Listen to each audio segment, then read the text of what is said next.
Hoje é o dia mais feliz da minha vida por pura e simplesmente ser apenas um dia. Quantas pessoas queriam ter pelo menos um dia a vida que a gente tem? Às vezes você tem uma coisa que você não dá bola, um celular velho, mas às vezes tem uma pessoa que queria ter um celular, que queria ter internet. Às vezes você tem a sua cama, seja ela como for, de solteiro, de casal, mas há pessoas na rua que sonham às vezes em ter uma noite. Às vezes hoje, como tá chovendo, frio, então, só o dia de hoje já vale muito a pena. Simplesmente por ser um dia, por termos a oportunidade de viver. Muitas pessoas desencarnam. E aí imagina aquela saudade que a pessoa que foi sente dos encarnados aqui. Né? A saudade não é só da gente. É deles também. Eles também sentem falta nossa. Mas a gente não pode esquecer que hoje é um dia, né? Como todos os dias que estamos vivos. Para agradecer. Porque eu vou tentar fazer uma situação. Você tem um parente muito querido que ele desencarnou. Uma esposa, um marido, vou dar um exemplo. E aí você sente uma falta daquela pessoa. É óbvio que você vai sentir. Aí você passa, né, anos e anos, né, desejando encontrar aquela pessoa ali, né, aí você depois desencarna, né? Aí, enfim, reencontra aquela pessoa, né? Mas nisso se abre um leque de quantas outras pessoas você passou a ter saudade. Porque às vezes há pessoas que ficam com saudade e esquecem das outras. O sofrimento é normal, né? Mas a gente sempre tem que pensar, a pessoa desencarnou, eu sinto uma saudade dela. Mas aqui, ó, nesse plano, tem muitas pessoas que às vezes eu nem dou valor. Às vezes um tio, um primo, um parente distante, um vizinho, que você não dá tanto valor, um amigo. Mas é que aí quando você desencarnar, você encontra aquela pessoa, né? Mas aí a saudade muda totalmente, porque aí você já matou a saudade daquela pessoa, mas surgem saudades de outras inúmeras pessoas. Então a saudade é algo constante, então a gente tem que aprender a dar valor. Seja desencarnado, a gente dá valor àqueles nossos amigos que nós estávamos com saudade e revimos. Seja aqui como encarnados, que tem muitos amigos que a gente tá aqui, mas às vezes a gente não dá tanto valor por pensar naqueles que estão desencarnados, aqueles que estão distantes. Então a gente tem que valorizar, né? Valorizar muito. E por acaso, né? Tava vendo aqui que a questão fala sobre os espíritos, né? E eu falei um pouco, porque eu sempre faço essa abertura assim de improviso, falando sobre o mundo espiritual, enfim. A pergunta fala assim: que definição você pode dar dos espíritos? Questão 76. Resposta: pode-se dizer que os espíritos são seres inteligentes da criação, povoam o universo fora do mundo material. Questão 78.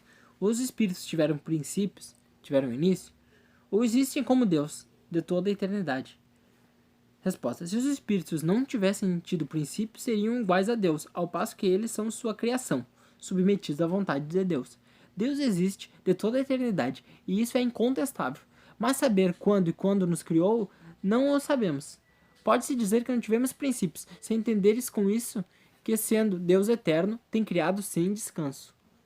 Mas, quando ele criou, cada um de nós, digo, ainda tem, ninguém o sabe. É um mistério. Fala que Deus, né, é incessante em criar. Até a questão 80, né, vem corroborando. A criação dos espíritos é permanente ou só ocorreu na origem de todos os tempos? Resposta: é permanente. Quer dizer, Deus não cessou jamais de criar. Deus está sempre trabalhando. É uma lei universal. Há leis que a gente está regido.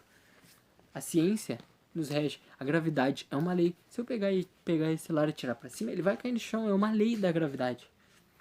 Há leis físicas, químicas, mistura uma substância, mas há leis também que regem a vida como um todo. A lei de ação e reação. O que você faz, você vai receber, ou os orientais chamam de lei do karma, karma bom, karma ruim. Você, né, o que você faz, você vai receber. Há uma reação contrária. A lei do trabalho também. A gente não foi feito para estacionar. Há coisas que não há como explicar ainda. Aos poucos as explicações vão vindo.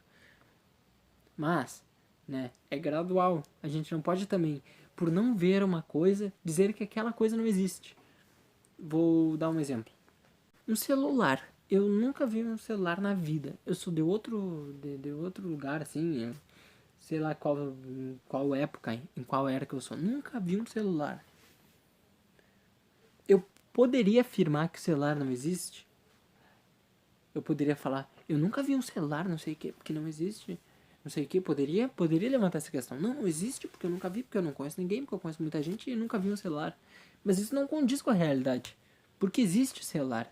Eu não ver o celular, não conhecer ninguém que tenha um celular ou que tenha visto, não quer dizer que um celular não existe em algum ponto do universo. Que de certa forma muitos cientistas ferem o orgulho. Eles falam, não, mas Deus não sei o que, estudos científicos nunca comprovaram que ele existe, não sei o que, não sei o que. Não quer dizer que ele não exista. E não quer dizer que muitas coisas não existam. A gente, às vezes, não enxerga alguma coisa, mas ela existe. Às vezes ela está na nossa frente, mas a gente não enxerga. Eu sempre dou aquele exemplo das ondas de rádio, internet, Wi-Fi. Mas imagina as ondas de rádio. Sempre existiram na época de Jesus. Tava lá, ó, as ondas de rádio. Aí imagina, quem é que vai conseguir explicar isso naquela época? Ninguém viu, não existe. Não existe. Que nem a eletricidade. A eletricidade, reações químicas, sempre estiveram ao nosso acesso. Assim, entre aspas, ao nosso acesso. Mas se você fosse botar isso há 1000 anos atrás e tentar explicar para alguém, eu achar que é loucura, eu achar que é um ser divino, ou então que é algo demoníaco, não iriam acreditar. A ciência, ela vem gradual, melhorando, evoluindo, e a gente vem compreendendo as coisas, né? E é a questão, não é porque a gente não vê os espíritos que eles não existem. Tem coisas que nós não enxergamos e elas existem. E é isso. Um grande abraço. Fiquem com Deus.